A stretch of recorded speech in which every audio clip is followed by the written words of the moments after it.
Once upon a time a poor man dug a ditch on the castle road, and I do not know how it happened, how not enough that the king himself went somewhere along the way and asked the poor man, "Will you, my dear, tell me how much you are paid daily for this difficult work?" Ha, the brightest king, "I have 3 copper coins for the day." The king wondered about this and asked him how he could live on the 3 copper coins. "Yeah, your clarity, if it was only to feed myself, it would still be easy, but I pay back the first on the 3 copper coins, borrow the second, and live on the third." But the king did not understand what it meant. He rubbed his forehead with his hand, thinking that it could be like, but he didn't think of anything. He just admitted honestly that he didn't understand how it could be to return and borrow and live out of 3 copper coins. "Well, the brightest sir," says the poor man, "it's like this. I have an old and weak, so I pay him back because he raised me and looked after me when I was a small boy. But I also have one small son. I lend him 1 copper coin in order to look after me when I get old, and I need to live on the 3rd copper coin myself."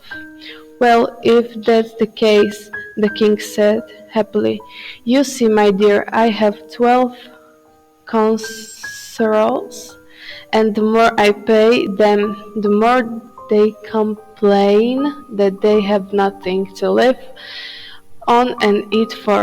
Now I'm going to give them this riddle that you told me, but if they come to you asking for help, you must tell them that it means, 'Until you see my picture.'"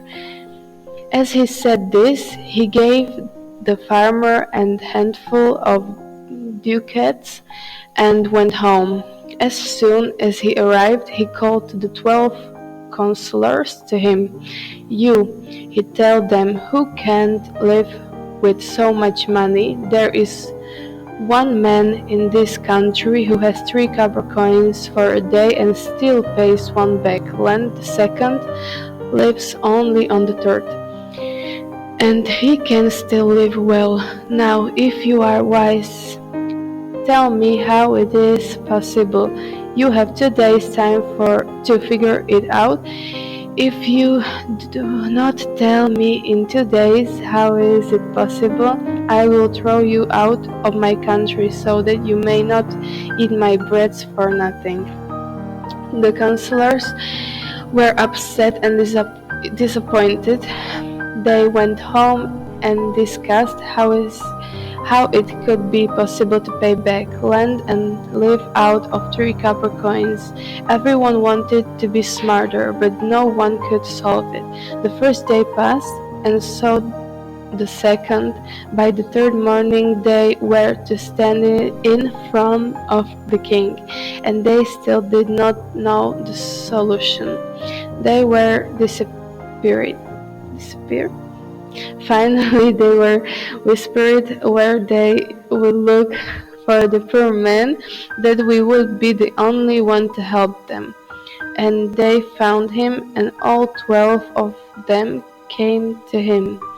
They pleaded him, threatened him to tell them how it was with the 3 copper coins, but he wasn't afraid of them. He told the royal order that he can't tell them anything unless he sees the king's image. "Where shall we sinful men get the king's image?" they said, "for the kings will not come to you at our world, and you must not come to him. Think of another things we can do for you in order to get the answer for the king's riddle." "Well, If this is also too difficult for you, you won't, even if you don't know it, we won't make the deal. However, the counselors keep trying. They promised him everything what the man wants, even the blue out of the sky. They gave him a lot of money so he could live a good life even without the king's grace, but he was strong and didn't tell them anything. It was only when the money was really put on his table and he had made enough fun of them that such noble and wise gentlemen could not solve such an easy riddle.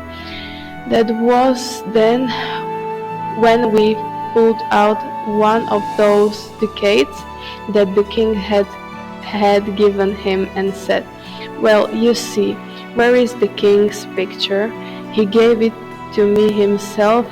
I see him well. I have nothing to worry about going against the king's orders.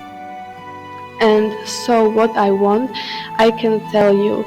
And he told them the answer for the riddle. On the third day, the counselors easily spoke to king when the poor man lent them his wisdom. But the kings immediately, when what had happened, and he invited the poor man to him and asked him, "Tell me, how is it possible? You have always been an honest man, and now you are guilty for breaking my royal order." "My brightest king, I'm not your guilty. I haven't done anything against your order, for I kept silent like a stone until I saw your image. I have it where even now you have given it to me yourself." And he drew out the ducat with the image of the king and told him all the incident with the 12 both as they treated and begged, and they endowed him, and as he mocked them. "Well," said the king, "if you are so wise that you have more wisdom and sense than my 12 counselors, you will not dig more trenches, but you will dwell in my court like a great lord and sit next to me. And you," he said to the counselors, "aren't you ashamed? What about you now? What should I do with you? I will definitely not raise your salaries, but I will give you even less." They never came to beg the king for more money again.